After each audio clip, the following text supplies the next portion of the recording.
Today, Boris Pasternak himself pulls us into his world of passion. His voice burns with intensity. Join us for a vivid journey through the heart of the man who gave us Doctor Zhivago. Let's begin. I was born on February 10th, 1890, in Moscow. The city was modernizing, with electric lights and trams becoming common. My father, Leonid, was a painter known for portraits of ordinary people. My mother, Rosa, was a pianist who played Chopin and Beethoven at home. As a child, I attended gatherings of artists and thinkers during Russia's Silver Age. Music drew me in early. At age 13, I studied at the Moscow Conservatory with Alexander Scriabin. His experimental harmonies influenced my own compositions, which I created as a young student. However, by age 19, I shifted toward poetry. In 1909, I began writing poetry seriously. Moscow's literary scene was active, with cafes hosting futurists and symbolists. I read Pushkin, Bloch, and Anensky extensively. I met Vladimir Mayakovsky there, and we discussed and shared our work. My early poems addressed themes of beauty and transience.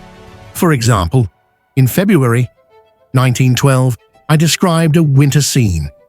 The snow falls thick, and the world sways, drunk on whispers of spring, teasing through the frost. The dome of St. Basil's gleams like a fevered dream, while icicles weep secrets no one dares to trust. I studied philosophy at Moscow University and later in Germany, influenced by thinkers like Rickert and Cohen.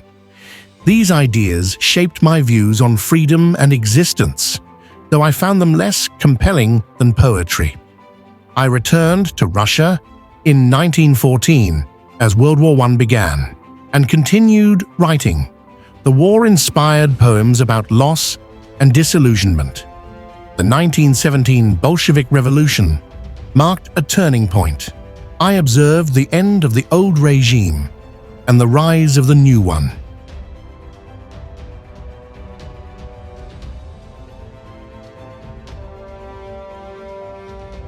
During the summer of 1917, I wrote My Sister Life, published in 1922.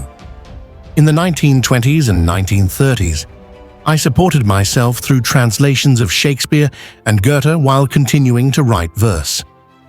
These experiences informed my later novel, Doctor Zhivago. I married Eva Lomonosova in 1922. We had a son, Evgeny, but my focus on writing strained the relationship. My pen was my first love, it left her lonely, and we separated by 1931. In 1934, I married Zinaida Nikolaevna, a painter. We had 2 children, Irina and Leonid, and lived in a dacha in Peredelkino. She provided stability during difficult times.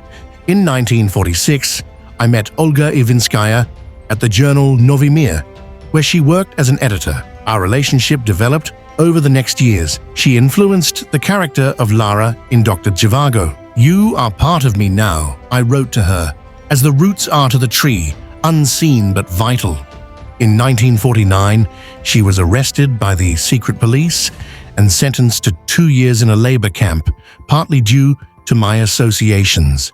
She was released in 1951. Myself, I refused to sign show trial denunciations. During Stalin's purges, many writers were pressured to sign denunciations. I resisted some of these, which put me in danger. Zinaida tolerated the arrangement, and Olga assisted with my work, including translations.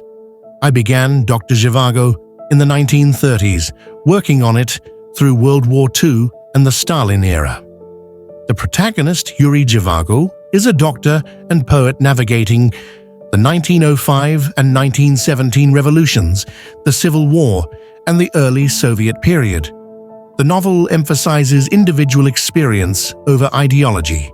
A key line states, "Man is born to live, to breathe, to love, not to rehearse for life." Poems by Yuri appear throughout, reflecting my own style.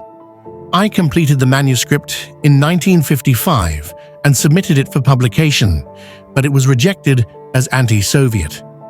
In 1956, I allowed a copy to be sent abroad, and it was published in Italy in 1957. The book gained international attention. In 1958, I received the Nobel Prize in Literature for my poetry and epic contributions. However, facing pressure from Soviet authorities, including threats to my family, I declined the award, stating it was in the interest of my country's cause. The publication led to my expulsion from the Soviet Writers' Union in 1958, which ended my official publishing opportunities and income. Friends vanished into whispers of denunciation. Isolation cloaked my days. I chose not to emigrate, believing it would disconnect me from Russia. In my later years, I lived mainly in Peredelkino, dealing with health issues, including lung problems and cancer.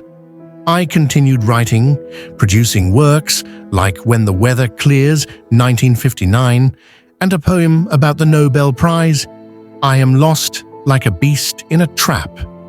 Yet somewhere there are people, freedom, light. My voice, though muffled, will not break. It echoes in the dark, a stubborn flight. I died on May 30th, 1960, at age 70. Many attended my funeral despite restrictions. Doctor Zhivago circulated underground in the USSR and was adapted into a 1965 film directed by David Lean. Its sweeping vistas carrying my heart to global screens, Omar Sharif's Yuri embodying my quiet valor. After my death, authorities confiscated the Peredelkino dacha and removed some belongings. In 1987, during Perestroika, I was reinstated in the Writers' Union. The novel was officially published in the USSR in 1988. Its pages no longer contraband but canon. Boris Pasternak's voice still echoes. His story burns with courage and creativity, a testament to art's power to defy oppression. If his words moved you, smash that like button, subscribe, and share your favorite Pasternak moment in the comments.